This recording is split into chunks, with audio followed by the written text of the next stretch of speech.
life cycle assessment and addressing greenwash. Now, first of all, I think we should address this issue of greenwash, because some greenwash is done with intent, so it's selective messages by corporate companies about some environmental attributes of their product that they want to promote, while ignoring other parts of the life cycle or other attributes that may not be as environmentally positive. The other part is, of course, consumers' misunderstanding, and I feel sorry for the 12% of those who shop ethically. And it is this issue of understanding what these ethical labels, messages are, and what they actually mean. So, fair trade doesn't mean it's good for the environment, however much we want to believe that, because we are ethical shoppers. Not necessarily ethical, or fair trade doesn't mean it's good for the environment. Organic means a certain number of attributes associated with the product. It doesn't mean that that's good for the environment necessarily. It's about to use pesticides first. So first of all, I'll sort of explain what life cycle assessment is. Life cycle assessment is a standardized methodology, and we have an international standard called ISO 14040 and ISO 14044. Sorry, I'm going to get technical here. For quantifying the environmental impacts from cradle to grave of any product, any service, any activity. We have standardized methodologies for doing that. And essentially the environmental product declaration, that interface of published for their products, is founded on ISO 14040. And essentially they've quantified the environmental impacts from cradle to grave of their products, so they understand how the environmental impacts arise. Now, the value of doing that is that we can understand the trade-offs and the balances between different products, depending on where the impacts occur in the life cycle.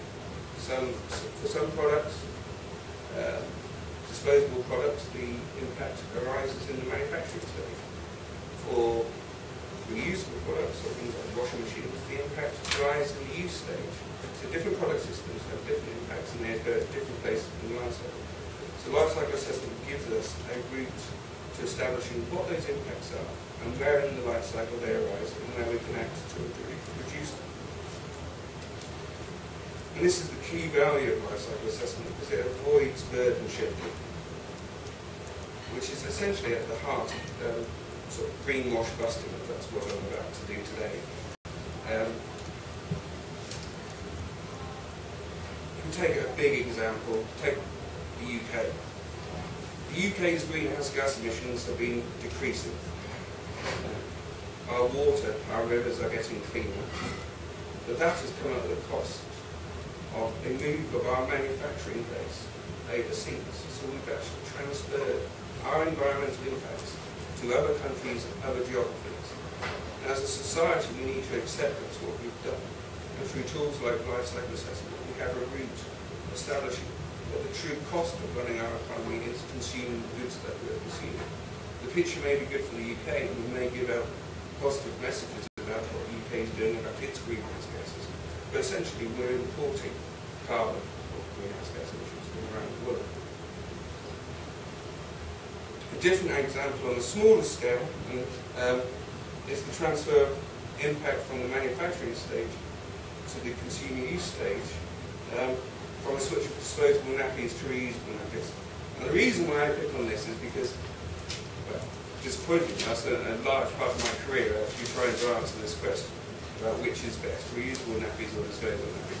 And all the research that possibly I've done, or that's the Environment Agency in government, that's possibly got the most media coverage, I think, of all the work they've done. Now, the sad thing is that there is no answer on that. It depends.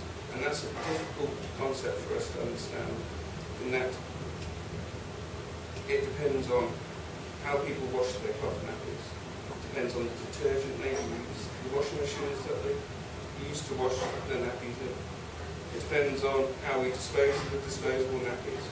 It depends on how we buy our nappies. Do we drive to a store to get them? Do we get them home delivered? Those type of things. So there's all these intangibles or things that mean that one product system may not be better than another product system. So there are no general truths that we can sort of believe and hang our shopping on. There's lots of things that influence the impact of the products that we use, and some of those things are the way that we use those products. So sometimes disposable products are better than reusable products. But what LCA allows us to do, a life cycle assessment, by quantifying these impacts across the life cycle, understanding what those choices are that we can make that can influence those impacts, we can make products better. But what this means is that local produce is not always best. Sometimes it's better to fly in food from Africa. We've had recent studies that look at green beans or a bunch of roses. It's better to produce roses in Africa than it is in a fossil fuel heated greenhouse in Europe. It might be we should be buying flowers, and that could be my sex, because it tends to be a one-way relationship. And there we are. So, but at least I have an excuse for not buying that. Yeah. Other ones, biofuels are not always better than fossil fuels. We're starting to accept this now. All this well, we had a rush about 2 years ago, companies rushing to fuel their fleets by biofuels, to run their operations using biofuels. And then through the application of life cycle assessment, we came to realise that some biofuels actually have higher carbon costs than fossil fuels. And so now at least we have a route, and what's happening now is we can choose the biofuels that actually offer improvement over fossil fuels. Just because it's called bio doesn't mean it's good for the environment. Chlorine-free products are not always good. Sometimes chlorine is a good thing to have in products, be it in terms of disinfection, that type of stuff, in terms of water supply, stopping diseases. The use of pesticides is not always bad, and therefore organics are not always best. Landfilling is sometimes the best option for wastes. Incineration can be good, and very good for certain waste streams. We use it to generate energy, and it's burning biomass-based waste streams. Transporting waste plastics to China for recycling is a good thing.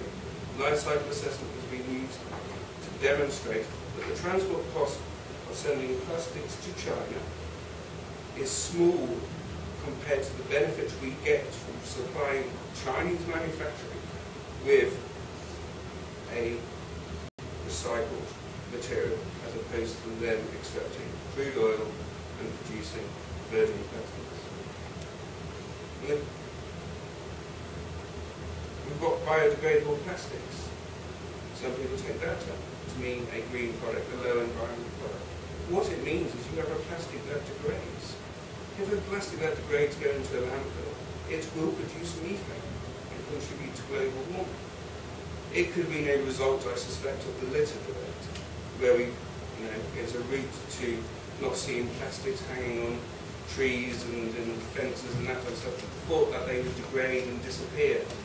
But actually, biodegradable doesn't mean it's good for you. Necessarily, some biodegradable plastics will be good for you. There's no general truth. The list goes on and on and on. And the outcome of hundreds, if not thousands, of life cycle assessment studies is that every product system has environmental impact. We can't get away from this. We can't buy a product that doesn't have impact. It will have a range of environmental impacts, and its contribution to these different impacts will vary depending on the product system we're looking at. But every product system results in greenhouse gas emissions, the emissions of heavy metals, the pollution of water courses, contribution to acid rain, etc. So a preference for any one product system or service cannot be established without specific appraisal for actually quantifying what the environmental impacts are of a specific product. Once we know what those impacts are across that product stream, the power of life cycle assessment is being able to identify opportunities for reducing those impacts and producing products with less environmental impact, not no environmental impact, less environmental impact.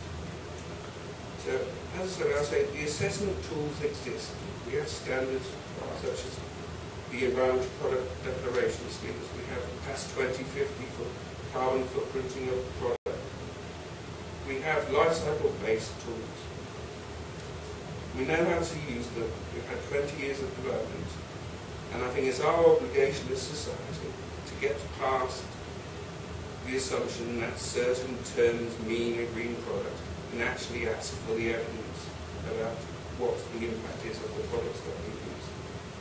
And as a small plug, somebody else, I would direct you towards the European Commission's Joint Research Centre's new online guide to life cycle assessment and life cycle thinking. It's designed for the use of the non-techies, the non-geeks, compared to the more general public and business managers and that sort of things. So I won't give you the web address, but if you do search on Google for Joint Research Centre, life cycle thinking, I'm sure Google will take you straight there.